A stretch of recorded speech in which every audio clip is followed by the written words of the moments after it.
Divide ഉണ്ടാക്കി ഗവൺമെൻറ്റിൻ്റെ നേട്ടവും പുരോഗമന രാഷ്ട്രീയമൊക്കെ പറയുന്നതിന് പകരം ഈ ജമാഅത്തെ ഇസ്ലാമി SDPI എന്നൊക്കെ പറഞ്ഞ് ഇങ്ങനെ അതുപോലെ മറ്റു പല ചേരിതിരിവിന് ഇടയാക്കുന്ന വിഷയങ്ങളൊക്കെ പ്രചരണ വിഷയമാക്കി പോകുമ്പോൾ ഇടതുപക്ഷം ആലോചിക്കേണ്ടതാണ് അവരുടെ സ്ഥിതി എന്താവും എന്നുള്ളത്.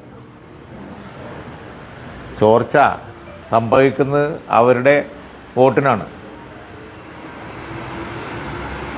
ഈ പ്രചരണം അവരിപ്പോൾ നടത്തിക്കൊണ്ടിരിക്കുന്ന പ്രചരണം ഈ കാർഡ് മാറ്റി മാറ്റി കളിക്കുമ്പോൾ വരുന്ന വിഷയം അവരെ എങ്ങനെ തന്നെത്താൻ എങ്ങനെ ബാധിക്കും എന്നവർ ചിന്തിക്കുന്നില്ല. അതിന് വ്യക്തമായ ഒരു ഉദാഹരണമാണ് ഇപ്പോൾ വയനാട്ടിലെ അവർ ജയിച്ച മണ്ഡലങ്ങളിൽ പോലും മന്ത്രിയുടെ മണ്ഡലത്തിൽ പോലും പല ബൂത്തുകളിലും ഇന്ന് കണക്ക് പബ്ലിഷ് ചെയ്തിട്ടുണ്ട് പത്രങ്ങളൊക്കെ 3-ാം സ്ഥാനത്താണ്.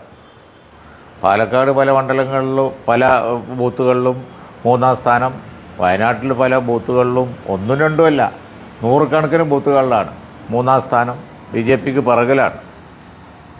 അപ്പോൾ അവർ വല്ലാതെ BJPക്ക് പിറകിലേക്ക് പോയിക്കൊണ്ടിരിക്കുന്നുണ്ട്.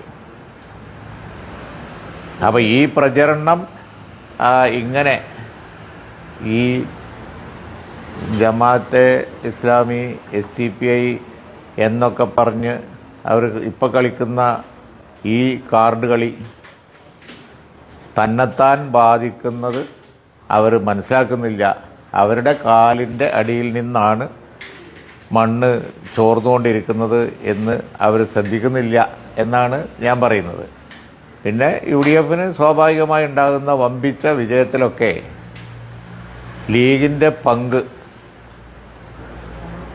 ഇപ്പോൾ ലീഗ് എല്ലാ കാലത്തും സംഘടനാ ശക്തിയും അതുപോലെ തന്നെ കഴിവൊക്കെ പ്രകടിപ്പിച്ചിട്ടുണ്ടെങ്കിലും ഇപ്പോൾ സാദിഖ് അലി ശിഹാബ് തങ്ങളുടെ ലീഡർഷിപ്പിൽ ഇന്ത്യൻ യൂണിയൻ മുസ്ലിം ലീഗ് ഇപ്പോൾ ഏറ്റവും അവസാനം നടന്ന തെരഞ്ഞെടുപ്പിലൊക്കെ എടുത്ത ആ നേതൃത്വപരമായ പങ്ക് വയനാട്ടിലാവട്ടെ പാലക്കാടാവട്ടെ പ്രകടമാണ്.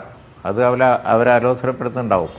പക്ഷേ രാഷ്ട്രീയമായ വിമർശനങ്ങളുമായിട്ട് പോകുന്നതല്ലാതെ ഈ ഡിവൈഡ് ഉണ്ടാക്കാനുള്ള കളി അവരെ തന്നെ ബാധിക്കുന്നു എന്നാണ് എൻ്റെ പോയിന്റ്.